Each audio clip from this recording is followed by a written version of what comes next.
Ray, it's September in New England, and you know what that means. Of course. It means football, Right. pumpkin spice, everything. Yeah. The leaves will soon be changing. Right. All those things, but it also means it's apple picking season. Of course. Yeah, I bring the kids every year. Yeah, Love it. we do too. And I love eating an apple right off the tree. I'm with you. You know, this week's legend actually involves an apple tree. Well, why are we in downtown Providence, Rhode Island? Shouldn't we be in an orchard somewhere? Because it's inside the old John Brown house right here that we'll find what's left of an apple tree that ate a man. What? And not just any man either. This apple tree ate Rhode Island founder Roger Williams. Hello, I'm Jeff Belanger. And I'm Ray Auger. Welcome to episode 108 of the New England Legends podcast. If you give us about 10 minutes, we'll give you something strange to talk about today. Thank you so much for joining us on our mission to chronicle every legend in New England, 1 week and one story at a time. And we can't do that without the help of our Patreon patrons who are sponsoring this week's episode. That's right. If you'd like early access to new episodes, plus bonus content and episodes that no one else gets to hear, head over to patreon.com/New England Legends and consider helping us out. Please. You decide what these stories are worth to you each week. 108 weeks in a row, by the way, without missing one. Crazy. So basically, we work for you. It'll cost you less than the price of one beer per month, and your support goes a long way in keeping us going and growing. That it does. We also love it when you reach out to us. We do. You can call or text our legend line anytime, 617-444-9683. Reach out through our website at ournewenglandlegends.com or through our super secret Facebook group. Yeah. Hey, and we're going to take a second here to respond to 2 bits of feedback we've received this past week. The first came in the form of a review posted on iTunes, which we very much appreciate. That's right, and we read each and every one of them. We do, and there's over 300 now. So Wow. This review reads, great podcast. Thanks, right? Wish you did more Vermont stuff. Yeah, we also got an email from Joe R. this week that said, I enjoy your podcast while at work. I noticed you leave Massachusetts high and dry. Why is that? Someone also told me recently that he loves our podcast, but he likes it best when we do Rhode Island stories. All right. Now, is this the part where we explain that our episodes regularly rotate through the 6 New England states? So if you hear a Vermont story today, you'll hear another in 6 more weeks? Yeah, or, we could leave it a mystery. All right. I vote that we leave it a mystery. Okay. All right, Jeff. So let's get back to this apple tree you mentioned. You expect me to believe that an apple tree ate a man? That's what they say. And not just any random dude. We're talking about Roger Williams. Right. The founder of Rhode Island, Roger Williams. The very same guy. And we've come to this historic John Brown house on Power Street in Providence looking for answers. We have. This is where the story ends, but it begins back in 1631. So let's head there now and set this up. It's the winter of 1631 in Boston, Massachusetts, when this radical preacher named Roger Williams arrives from England. He's a Puritan now, but he didn't used to be. He was originally ordained in the Church of England, but felt the church was abusing its power, so he converted. Like so many others, he came to America to escape religious persecution and to start a new life. Now, when we say radical, we're speaking in relative terms here. Right. Roger Williams is radical because he believes in religious freedom for all people. He's tolerant of other people's views, and he's very much against the confiscation of Native American land. Yeah, that's radical for the time. And another fun fact about Roger Williams is he's really good with the spoken word. He's one of those rare people who can easily pick up new languages. So in the New World, he finds many Native people willing to teach him their words. So he's making friends. Not necessarily Puritan friends. They think he's nuts. All right, Boston doesn't want him, so he heads to Plymouth, Massachusetts, looking for a place to preach. Well, that doesn't last long, so he makes his way up to Salem. Maybe they're open to more liberal views. But he soon finds out they're not. By October of 1635, Massachusetts Bay Colony has had enough of the radical Roger Williams. Thank you very much. So he's banished. Roger travels south to Narragansett Bay with the help of his new Narragansett friends. He forms his own colony at the junction of 2 rivers by the bay. Now, Roger's preaching his idea is that we need to be more tolerant, we shouldn't steal land from Native people, and that church and state should remain separate, with a wall between the two. Always. He is radical. In these early days of his new colony, he's preaching to an almost empty room, but soon a few folks start to wander in. It turns out there's plenty of Puritans feeling a little disenfranchised, and Roger's message is hitting home. More and more people move down to this growing community, and Roger Williams' new church and community are looking like a success. But Roger's quick to not take any of the credit for that. I mean, after all, he answers to a higher power.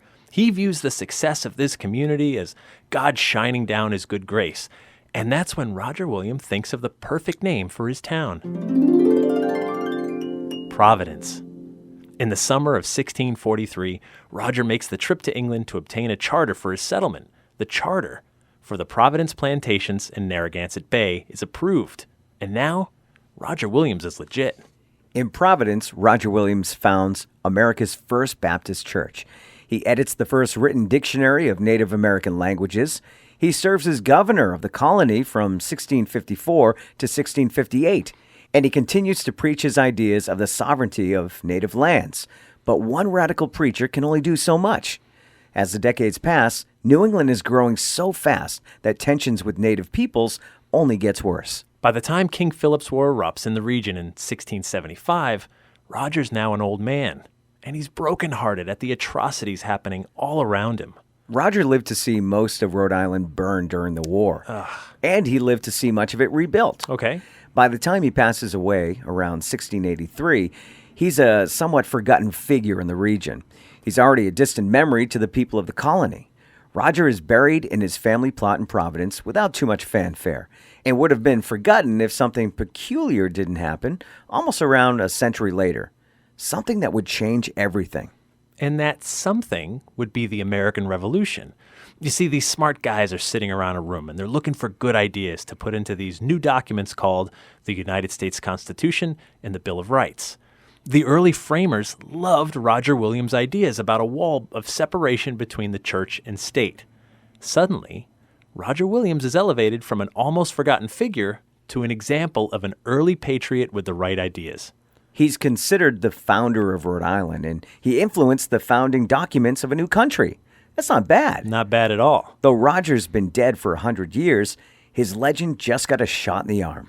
Now from here, we're going to jump ahead to 1860, and things are about to get weird. The legend of Roger Williams has grown to the point where Rhode Island is feeling downright proud of the old radical.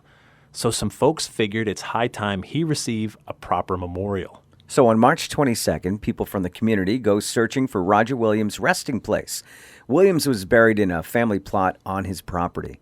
As for the exact spot, local historians have a pretty good idea. He is supposed to have been buried near Benefit Street in the rear of the house of the late Sullivan Dorr, a few feet from the stable door near an ancient apple tree.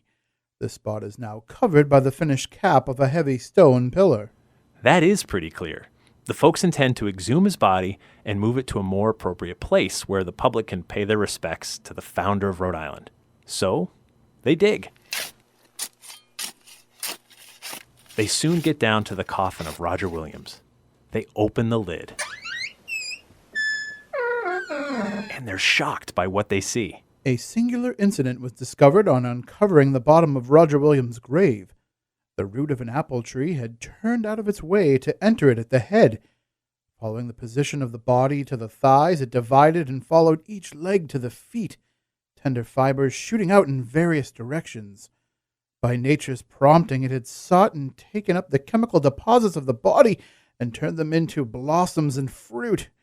As the apples, which grew on the tree, were doubtless eaten by people in adjoining houses and by marauding boys, as is their custom, it follows naturally that the essences of Roger Williams must have been absorbed by a multitude of people.